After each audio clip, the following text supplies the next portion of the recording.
Hi everyone, welcome back to the Pre-Health Ambassadors video series. I'm Sara Bertuccio, a senior biological sciences and psychology major on the pre-med track.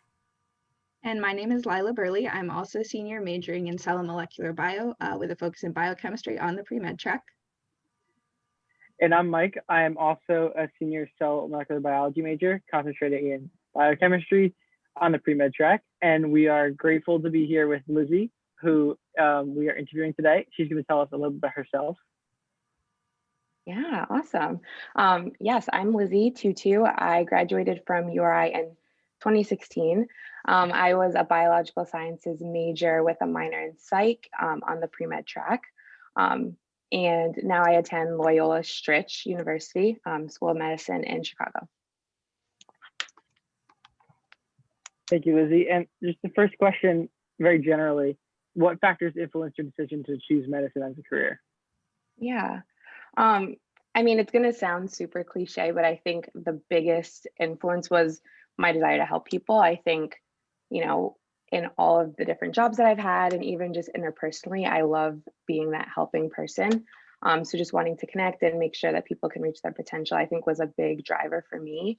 But I think also seeing medicine played out in different ways in my life was a big kind of push towards medicine. So, you know, my mom, when she was pregnant with my younger brother, she experienced like an abruption, and that was kind of a super serious situation for my family. And just seeing the way the doctors were able to tend to her and my brother, and you know, now they're perfectly fine, was just something like, whoa, like, yes, I love helping people, but you're genuinely like helping people move forward and like survive and have these lives. So I think, you know, different things in my life, like my dad, he broke his leg in like 6 places. So you know, he has a rod in the lower half of his leg, and you know, just seeing different things play out, I was like, wow, these physicians, these providers are able to genuinely, you know, not just help people, but like really help people and kind of set the tone for their life moving forward. So I think those were definitely the push that I needed to kind of make that decision.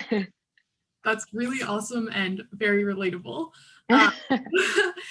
So in your time at URI, what types of off-campus activities and experiences prepared you for medical school, and how did you end up finding them?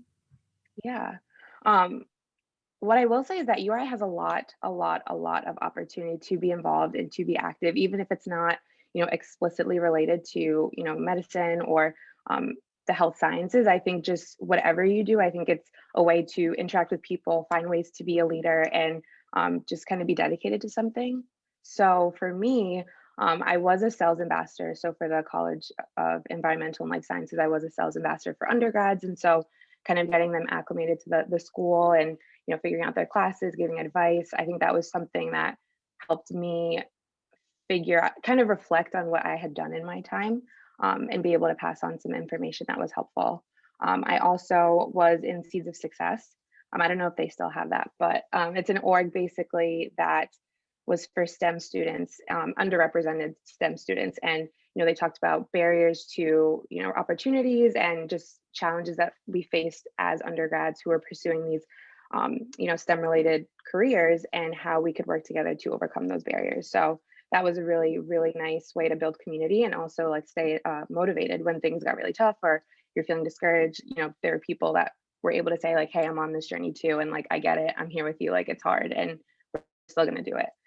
So I was in that for a couple of years. I also worked at the gym. I was a building manager, and, you know, I kind of struggled with how I wanted to include that in my application, because I was like, yeah, like I worked at the gym on campus, but I think it was leadership, and it was a way for me to, you know, figure out how to delegate tasks and how to stay organized and how to make sure that things like flowed and ran productively. And I think that I was able to convey to schools that, you know, yes, it was a gym position, but like, you know, I take health and, you know, staying fit and wellness super seriously. So it kind of combined all of these skills that I found was going to be helpful for, you know, my future practice of medicine.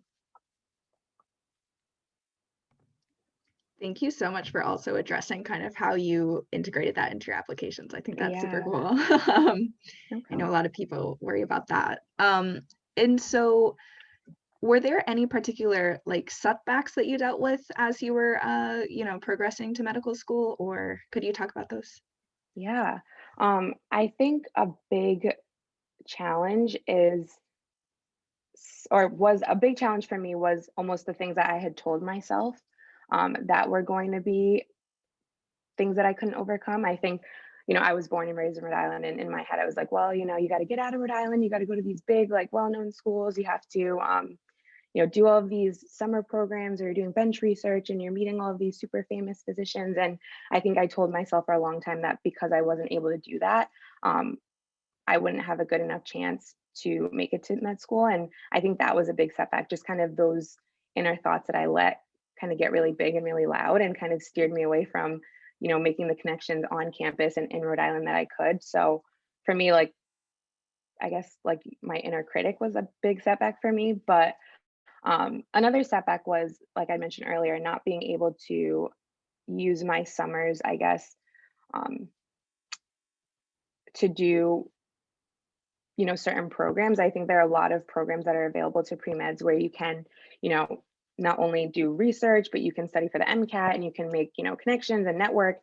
And for me personally, I couldn't do that because I had to stay home, and, I had jobs that I was holding here in Rhode Island during the summer. And, for me at the time, I was like, oh man, like, I'm not gonna be able to get this bench research. I'm not gonna be able to study for the MCAT. And, they also have stipends. And I was like, I'm missing out on these opportunities. But I think actually in retrospect, looking back, I think those were opportunities for me to make connections here where I was, and connections that I could sustain like during the school year too, not just in the summer. And so, for example, I was a camp counselor at my high school. It has like this big camp, and I love kids, and I love, being around people. And so I was a camp counselor, and I was like, oh man, like, yes, this is a job, and it's important to me, but like, will med schools understand why I'm doing this instead of bench research? And for me, I actually ended up finding my shadowing experience through one of the parents of a camper. And she was like, yeah, I'm an OBGYN, like, you can come to shadow me at my practice. And she kind of made it happen super quickly. And that was a big part of my senior year, kind of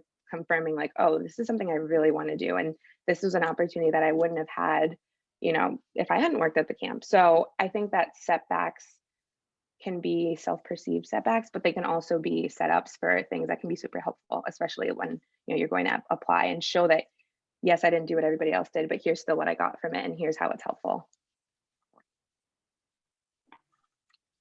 And similarly, based on the relationships that you did build, specifically on campus, a lot of kids struggle with connecting closely with faculty,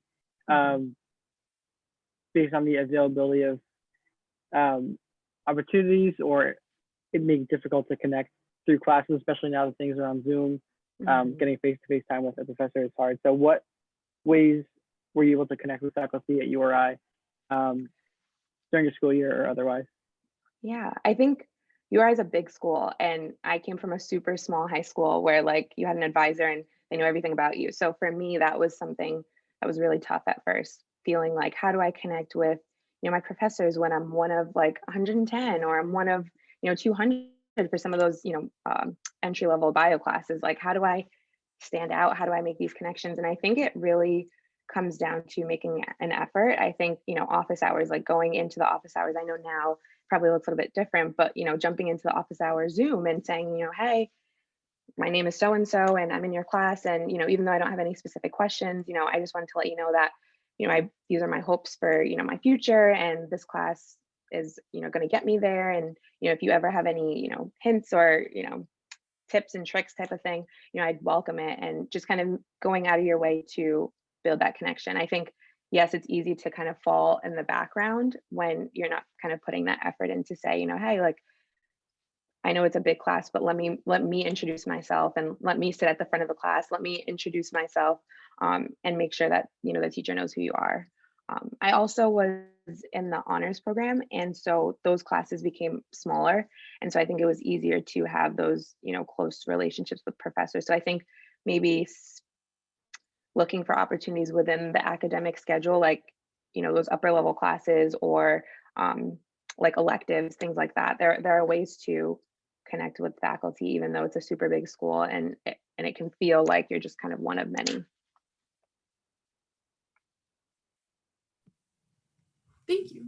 So our next question is, how has the pandemic affected your medical school experience? The question. Yes, the pandemic definitely has affected this year for us. There's just been a lot of change, independent of the pandemic, but I think too, the pandemic kind of shook things up. So basically, from the beginning of the year, we've been virtual. Um, so basically, all of our lectures are delivered either pre-recorded or live through Zoom. We have a lot of small groups, which are also conducted through Zoom, which is tough, but I think they've been able to maintain that sense of community that's super important during first year. So I'm definitely appreciative of that. Um, Specifically for classes like anatomy, they definitely had to get creative with how to teach us, how to give us those experiences of like seeing the cadaver and things like that. So Zoom has definitely been an integral part of our first year. And I think just not being able to utilize the specific, like the building and some of the features that, when I went to visit for my interview, I was like, oh, I can see myself, going to that library and using the whiteboard. Like those are things that obviously we're missing out on now, but um, they've definitely gotten creative with making sure that we're still learning what we need to learn and we're still building that community that's so essential, not only just to learning, but also to medicine. So I think I have to give my school some kudos because although I'm in Rhode Island, I'm still connecting with my classmates who are in Chicago. So that's definitely been a plus. But yeah, I think other than that, just trying to remember why I chose this path. I think that can get tough when you're inside and you're studying for like long hours. I think that's the biggest challenge with the pandemic. You're not going into the classroom. You're not necessarily like face to face interacting with people. So I think it's definitely affected, those days where you're studying for 12 hours and you're like, oh, I'm just so tired. But again, our school does a really nice job of keeping kids motivated and kind of having those pockets of clinical, experience or clinical presentation that keeps us motivated and reminds us why we're doing this. Thank you. And so just to wrap it up, is there any other advice that we haven't already discussed that you would give to current undergraduates at URI?